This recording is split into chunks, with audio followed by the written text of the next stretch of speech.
Hi, my name is Chrissy Walker, and I'm going to be doing my informative speech over child abuse. Did you know every year more than 3 million reports of child abuse are made in the United States involving more than 6 million children? Current statistics show the effects from the types of child abuse, how abuse can be prevented, and what treatments are available. In September of 2006, I started working in a residential treatment facility for children that have been removed from their homes as a result of abuse and/or neglect. I have experienced firsthand the emotional and physical behaviors that are a direct result of their abuse.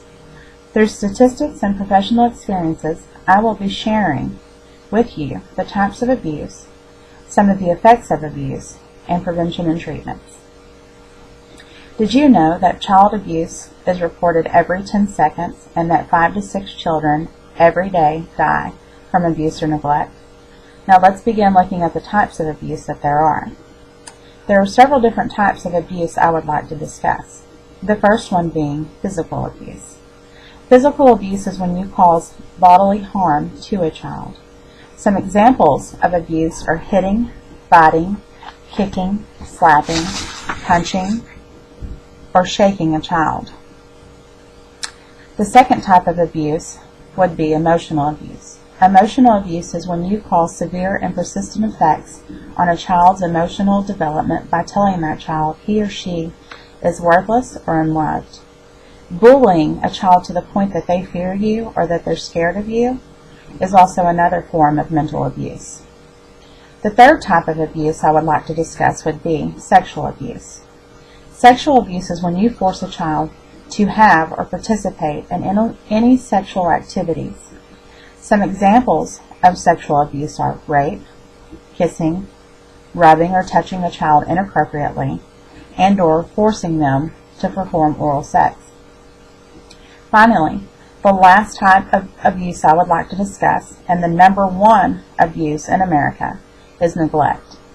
Neglect is when you fail to meet a child's needs both physically and mentally. If you aren't meeting such needs as providing food, clothing, shelter, or supervision, then this is a neglect.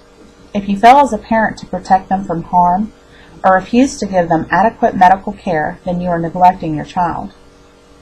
Now let's talk about how these types of abuse affect a child both mentally and physically on a daily basis. It is proven that all types of abuse leave scars and that are everlasting. Some of these scars may be physical or emotional ones. Emotional abuse leaves long-lasting effects throughout a child's life. It can severely impair a child's mental stability or social development, leaving lifelong psychological issues such as destructive behaviors, alcohol and drug abuse, and/or poor social skills that make it impossible to form healthy relationships. The effects that physical abuse can cause are severe emotional and aggressive behaviors, major depression that can cause suicidal tendencies or even push a child to commit suicide, and withdrawn behaviors. Sexual abuse causes several effects such as encupresis, which also is bedwetting.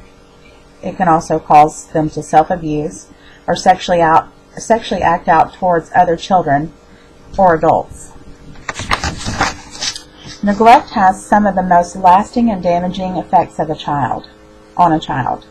One of them being malnourishment, causing the child's development to not follow the normal and usual pattern, such as stunted growth and ongoing medical problems. It can also create long-term health issues such as chronic depression and lack of neurological development. Now that I've talked about some of the effects of abuse, here are some examples of prevention and treatment. The way to prevent child abuse in our communities and surrounding communities would be providing information, discussing options, and giving tools that share child abuse prevention, such as putting flyers, posters, and holding public awareness campaigns are some of the ways to inform public of child abuse. There are also parental education programs that provide the skills to develop positive parenting techniques. Also, making sure programs such as crisis care units that provide temporary relief to caregivers in stressful situations that give short-term care for their children are available. There are many cases of child neglect, physical, emotional, and sexual abuse that are reported every year. The effects of the abuse cause both short-term and long-term problems in children. With the right information and awareness, child abuse can be prevented and treatment options available. As you can see, child abuse is an ongoing problem in America. So many cases go unreported that it's hard to get a definite number on how many children are actually being abused. With the right information, we may someday see a decline in the numbers of abused children.